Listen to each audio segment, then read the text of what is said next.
এখন আমি প্রফেসর শেখ আফজাল স্যারকে কিছু বলার জন্য অনুরোধ করছি এবং আমাদের এই স্যারের সঙ্গে কি সম্পর্ক সেটা নিশ্চয়ই সবাই এখন ভিতরে অনুভব করছে। আমি স্যারকে সাদর আমন্ত্রণ জানাচ্ছি কিছু বলার জন্য।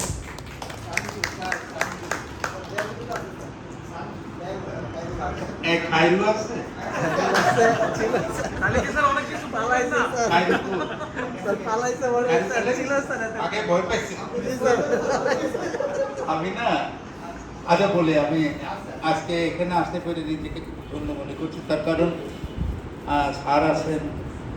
আমি যতবার এক্সিবিশন করেছি না, আমার গেস্ট সবসময় স্যার থাকতেন, হ্যাঁ, স্যার সহ তারপর অন্য স্যার আছেন, মুস্তাফিজ ভাই, শিশি, আলবি স্যার। খুব লাকি আমরা স্যার, স্যারদেরকে এখন পাচ্ছি, এটা একটা বিরাট ব্যাপার।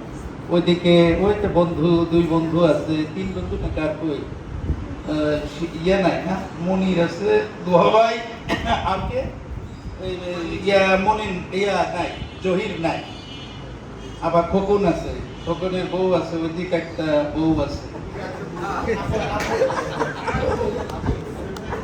আচ্ছা যাই হোক, এই শিশির তো অনেক কিছু বললো। শিশিরের কাছ থেকে তোমাদের যখন ক্লাস নিতাম তখন শিশিরের কাছ থেকে সবক নিতাম। ও তো অনেক আগে থেকে ক্লাস নিত, কিভাবে কি করতে হইব।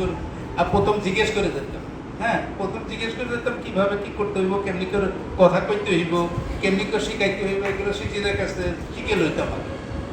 যাই হোক, পরে তো শিশির বাড়ি মারা শুরু করলো, কার্টুন আঁকে, অমক তমক আঁকে, তো এগুলো তো আমরা তো, তোমরা তো দেখছো, এগুলো করতাম। ওই জন্য বললাম শিশির যদি আমি আগে জানতাম যে শিশির আজকে আসবো, তাহলে আমি আইতাম না। ও মানে সাংঘাতিক সুন্দর কথা বলে, সব কিছুই কভার করে বলে, যা যা বলার মনে হয় যে না আমি বলবো ওটা শিশির বলে, আর বলার কিছু নাই। তবে হ্যাঁ, একটা জিনিস ভালো লাগে যে তোমরা কয়েকদিন আগে তো একটা এক্সিবিশন করলে জানুয়ারিতে, সেটি বললাম যে এত তাড়াতাড়ি বছর চলে গেল, এটা মনে হচ্ছে। ও বললো যে না কয়েক মাস আগেই এটা নাকি করেছে। তো এটা একটা খুব ভালো কথা যে তোমাদের সবাইকে দেখছে, এখানে কিন্তু সবাইকে পাচ্ছে না, তাহলে ওর চুল পেকে গেছে অনেক। এটা আমার কাছে সাংঘাতিক লাগছে যে ও আমাদের স্টুডেন্ট এবং কি সুন্দর পরিপাটি করে চুল পাকছে। এটা তো সাংঘাতিক ব্যাপার, আমার মনে অনেকে পাকছে, ঢেকে রাখছে কালার করে। তো আমি জিজ্ঞেস করলাম ওর বয়স কত হয়েছে, কিছু মনে করুন না, মোটামুটি 45 থেকে 50-এর ভিতরে। হ্যাঁ, 46, এটা কম কথা না। তাহলে তখন মনে হলো যে আমরা তাহলে কত,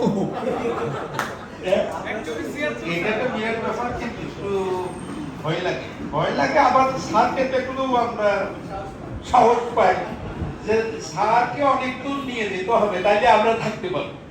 এটা হলো বোঝেন স্যার, কারণ আছে।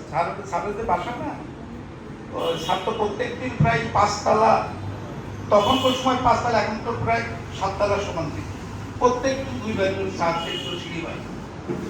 এই জন্য সুস্থ থাকার ওটা একটা আরেকটা ব্যাপার ছিল। ওই জন্য আমিও কি করি, আমার বিল্ডিং এর উপরে প্রত্যেকদিন একবার করে ওঠার চেষ্টা করি, লিফট দিয়ে উঠি, এটা দিয়ে। হ্যাঁ, এটা খুব ভালো। আর আরেকটা কাজ করবা, তুমি তো তোমাদের আরো বন্ধুদের পাইলেও একটা ইয়াহিয়া খানের মতো চেহারা,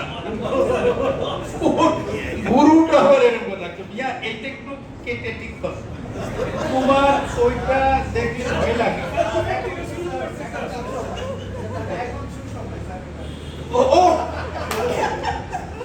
এটা ঠিক, তো ওই জন্য ওইগুলো ঠিক রাখো। আর তোমরা যে এই যে এক্সিবিশন করছো, এটা কিন্তু সাংঘাতিক ভালো।